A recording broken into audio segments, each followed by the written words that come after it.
Now on Toledo News this morning, Juneteenth. This weekend, it's a celebration of freedom in the Glass City, previewing two events happening today, coming up.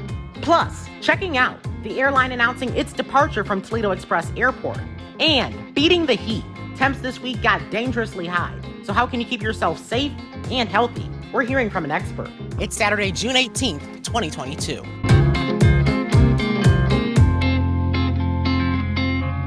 Happy Saturday, I'm Jaden Jefferson and welcome to Toledo News this morning. Let's get things started with a check of that Juneteenth weekend forecast.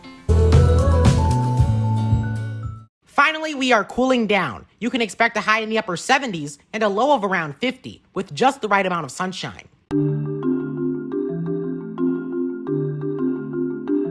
I-75 between Ottawa River Road and the Michigan state line will undergo overnight lane restrictions for pavement marking beginning Monday and ending in early July. This work will occur from 7 p.m. to 7 a.m. daily after having been delayed. It is Juneteenth weekend here and across America. So this morning, I'm highlighting two events happening today. We start with the annual Blacknick Festival, which today from 4 p.m. to 10 p.m. will be a celebration of all things African American culture. The event will be held at Uptown Green Park on Madison Avenue, near downtown Toledo, in a picnic-like setting. There will be plenty of vendors offering a variety of food and drinks. Then, the Juneteenth Community Health and Wellness Fair will equip the surrounding community with a variety of health-related resources. Trainings, screenings, and even smoothies will be available from noon to 4 p.m. at the Mott Branch Library. A major airline is ending its service of Toledo. American Airlines announced Thursday that starting September 7th, travelers will have to choose a new airline in service to Chicago. American cites a pilot shortage as the reason for this change and made clear that it will be assisting current staff with the transition. The Toledo-Lucas County Port Authority emphasized in a statement that this decision was strictly the airlines, not theirs. Two Toledo teens have been charged with murder in a Tuesday homicide. Toledo police responded to 4000 Burnham Avenue after the call of a person shot. Upon arrival, officers found the victim, Antoine Walker, suffering from at least one gunshot wound. Walker was treated at the scene and transported to Mercy St. Vincent's Hospital, where he later died. After detectives opened an investigation, two other juveniles were located in a nearby residence, arrested, and charged with murder. Happening this weekend is the Holland Strawberry Festival. Down at Homecoming Park in Holland, there will be games, rides, vendors, shortcake, shakes, and even some strawberry pies. The festival opens at noon today and Sunday and closes at 4. For ages 7 and under, admission is free, and for ages 8 and above, it's $3 at the gate. Armbands for each of the rides can be purchased for $25 each. To conclude the festival on Sunday, a parade will start in the village of Holland and travel back to the festival grounds. If you work downtown or just enjoy a blend of food and music, lunch at Levis might just be the event for you. Next Thursday from 11:30 a.m. to 1:30 p.m., the band Katie's Randy Cat will be performing in the heart of Levis Square on St. Clair Street. There are still plenty of events to come at the square, and to check out the lineup of local musicians, visit downtowntoledo.org. Later this month, the Crosby Festival of the Arts is returning to the Toledo Botanical Garden. From June 24th through the 26th, art from local artists, as well as food, drinks, and live music will be available throughout the garden. The hours for the kickoff on Friday are 6 p.m. to 9 p.m., Saturday from 10 a.m. to 5 p.m., and for the final day on Sunday, 10 a.m. to 4 p.m. To purchase your tickets, visit crosbyfest.com. So obviously, it's been a very hot week here in Toledo. We've dealt with a lot of extreme heat recently. We have more coming next week. So for people that may not know the difference between heat stroke and heat exhaustion, what exactly is it? Sure. So heat stroke is the more severe version of heat exhaustion. So heat exhaustion typically comes first, right? You're out in the warm weather.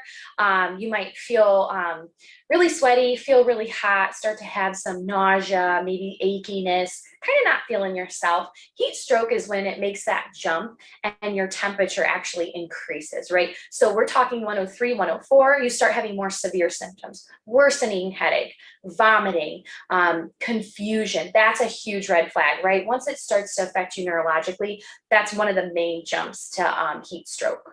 And how can you take quick action if you notice the symptoms of either are present? That's a great question. The first thing you want to do is get cool, okay? So if you're outside and you can't get into air conditioning, cool towels. Actually getting into a pool or cold water is very helpful. With children, it can be kind of tricky. You always want to be safe around any body of water, but kids also can't verbalize when they're starting to feel those things. So, as a parent or guardian or someone watching children, you need to watch them very closely. Cool towels, light layers of clothing, shade. You can do a fan, but it's actually contraindicated in infants because that can dehydrate them faster. So getting cool is number one. Air conditioning is also a good obvious step.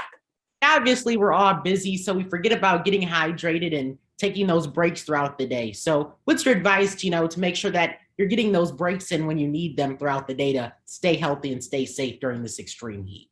Yeah, staying hydrated is important even when it's not hot. So making sure you always have a water bottle with you, or where areas are where there's a water fountain or a vending machine, just always having something with you. And then just because, we are pediatric focused here, obviously kiddos can't do that for themselves. So especially infants, making sure you have a bottle, formula, breast milk, those things for the younger population with you at all times. Because you never know when, something's going to happen or you're going to get kind of stuck in the hot weather. And what would you say are some things that people that, during the summer habits that they have that are kind of, contradictory to trying to stay cool and stay safe during heat? Oh yeah. So, when it's warm and things like that, we really want to be outside, but it's just best, especially with little children, to stay inside. Younger children obviously are higher risk. They don't sweat as much. They don't have that capability of getting rid of that heat. And again, they can't quite verbalize that. So it's better just to stay inside, try to avoid, going out in the pool. I know it sounds fun, but it's better just to avoid those situations if you can. Alexa Hirschfeld from ProMedica, thank you so much. Plenty of great advice this morning. My pleasure. Thanks so much for having me.